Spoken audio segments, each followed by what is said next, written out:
नमस्कार, मैं हूं आपके साथ खुशबू सिंह। स्वागत है आपका युग चरण में। चलिए शुरुआत करते हैं बुलेटिन की। 16 अक्टूबर तेल अवीव में इजरायली संसद के शीत सत्र का पहला दिन था। इसे शुरू हुए चंद मिनट ही हुए थे कि अलर्ट सायरन बजने लगा। इस वक्त एक महिला सांसद बोल रही थी। उन्होंने स्पीच बंद की और फौरन सभी सांसद और प्रधानमंत्री नेतन्याहू बंकरनुमा रूम्स में चले गए। कुछ देर बाद फिर से कार्यवाही शुरू हुई। ऐसे वक्त में 80 साल के अमेरिकी राष्ट्रपति जो बाइडेन बुधवार यानी 18 अक्टूबर को इजराइल जा रहे हैं। उनका ये दौरा ऐसे समय में हो रहा है जब हमास लगातार इजराइल पर रॉकेट बरसा रहा है। ऐसे में इजराइल में राष्ट्रपति बाइडेन के सामने सिर्फ राजनीतिक नहीं बल्कि सिक्योरिटी की भी बड़ी चुनौती होगी। ऐसा भी हो सकता है कि उन्हें भी किसी बंकर में पनाह लेनी पड़े। बाइडेन ने इजराइल जाने से पहले अपने टॉप इंटेलिजेंस ऑफिशियल्स और एडवाइजर्स से मुलाकात की। इस बात पर घंटों बहस हुई कि बाइडेन को इजराइल दौरे के लिए नेतन्याहू का निमंत्रण स्वीकार करना चाहिए कि नहीं। इसके बाद ही बाइडेन का तेल अवीव जाना तय हुआ। सोमवार रात एक प्रेस ब्रीफिंग में अमेरिका की नेशनल सिक्योरिटी काउंसिल के प्रवक्ता जॉन किर्बी ने कहा, प्रेसिडेंट बाइडेन न सिर्फ तेल अवीव बल्कि जॉर्डन भी जाएंगे। यहाँ वो जॉर्डन, मिस्र और फिलिस्तीन के बड़े नेताओं से मुलाकात करेंगे।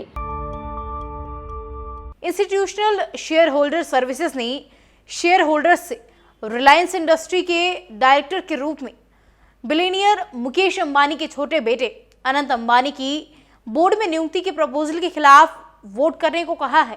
इससे अंबानी की सक्सेशन प्लानिंग पर असर पड़ सकता है। ISS एक इंटरनेशनल पॉक्सी एडवाइजरी फर्म है। ब्लूमबर्ग की रिपोर्ट के अनुसार ISS ने 12 अक्टूबर को एक नोट में कहा कि इस प्रपोजल के खिलाफ वोट ज़रूरी है क्योंकि 28 साल के अनंत अंबानी का लगभग 6 सालों का लिमिटेड लीडरशिप बोर्ड में उनके योगदान पर चिंता और सवाल पैदा करता है। हालांकि ISS ने मुकेश अंबानी के बड़े बेटे आकाश और बेटी ईशा अंबानी के रिलायंस के बोर्ड में नियुक्ति का समर्थन किया है। आकाश और ईशा दोनों 31 साल के हैं। शेयर होल्डर्स को आकाश, अनंत और ईशा की बोर्ड में नियुक्ति के प्रपोजल पर 26 अक्टूबर तक वोट देना है। प्रधानमंत्री नरेंद्र मोदी ने मंगलवार को ग्लोबल मैरीटाइम इंडिया समिट 2023 के तीसरे एडिशन का इनॉग्रेशन किया। पीएम वीडियो कॉन्फ्रेंसिंग के जरिए इस 3 दिवसीय कार्यक्रम से जुड़े। इस दौरान पीएम ने कहा, हम इस समिट को लेकर इससे पहले 2021 में मिले थे। तब पूरी दुनिया कोरोना से घिरी हुई थी। तब कोई नहीं जानता था कि कोरोना के बाद की दुनिया कैसी होगी।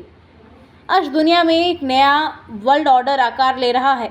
उन्होंने कहा, इस बदलते हुए वर्ल्ड ऑर्डर में पूरा विश्व भारत की ओर नई आकांक्षाओं से देख रहा है। आर्थिक संकट से घिरी हुई दुनिया में भारत की अर्थव्यवस्था लगातार मजबूत हो रही है। वो दिन दूर नहीं जब भारत दुनिया के टॉप 3 इकोनॉमिक पावर में से एक होगा। पीएम ने कहा, इतिहास साक्षी है कि जब भी भारत की मैरीटाइम क्षमता मजबूत रही है, देश और दुनिया को इससे बहुत फ़ायदा हुआ है। इसी सोच के साथ बीते 9 सालों से हम इस सेक्टर को मजबूत करने के लिए योजना बनाते हुए काम कर रहे हैं। इसरो 2040 तक चंद्रमा पर इंसान को भेज सकता है। 2035 तक अपना स्पेस स्टेशन बना सकता है।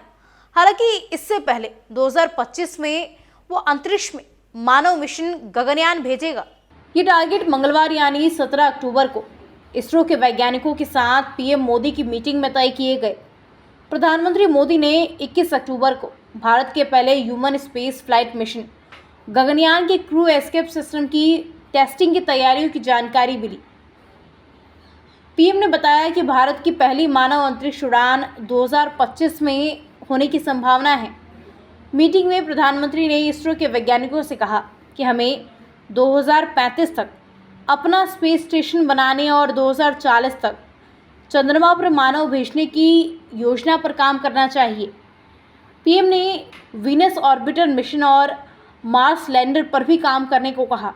ये एक छोटी अवधि का मिशन होगा जिसे स्टूडेंट और अन्य लोग ST-SC, SHAR श्रीहरिकोटा में LVG से मिशन की लॉन्चिंग देख सकते हैं। मध्य प्रदेश कांग्रेस के अध्यक्ष कमलनाथ ने मंगलवार को राज्य के आगामी विधानसभा चुनाव के लिए पार्टी का घोषणा पत्र जारी किया, जिसमें प्रदेश के सभी नागरिकों के लिए 25 लाख रुपए का स्वास्थ्य बीमा कवर, अन्य पिछड़ा वर्ग यानी ओबीसी के लिए 27% आरक्षण और राज्य की एक आईपीएल टीम बनाने सहित कई वादे किए। राज्य के मुख्य विपक्षी दल कांग्रेस ने अपने 106 पत्रों के घोषणा पत्र में 59 वादों को सूचीबद्ध किया है। इसमें किसान, महिलाओं और सरकारी कर्मचारियों सहित समाज के सभी वर्गों के लिए आश्वासन शामिल है। कमलनाथ ने घोषणा पत्र जारी करते हुए कहा कि हम सभी लोगों के लिए 25 लाख रुपए का स्वास्थ्य बीमा कवर कर प्रदान करेंगे, जिसमें 10 लाख रुपए का दुर्घटना कवर भी होगा। उन्होंने कहा कि मध्य प्रदेश की एक इंडियन प्रीमियम लीग टीम भी होगी। कमलनाथ ने 2 लाख रुपए तक के कृषि ऋण माफ़ करने और महिलाओं को 1500 रुपये प्रति माह की सहायता देने की भी घोषणा की। उन्होंने 500 रुपये में एलपीजी सिलेंडर उपलब्ध कराने, स्कूली शिक्षा मुफ्त करने, पुरानी पेंशन योजना लागू करने और युवाओं को 2 साल तक 1500 रुपये से 3000 रुपये प्रति माह बेरोजगारी भत्ता देने का वादा किया।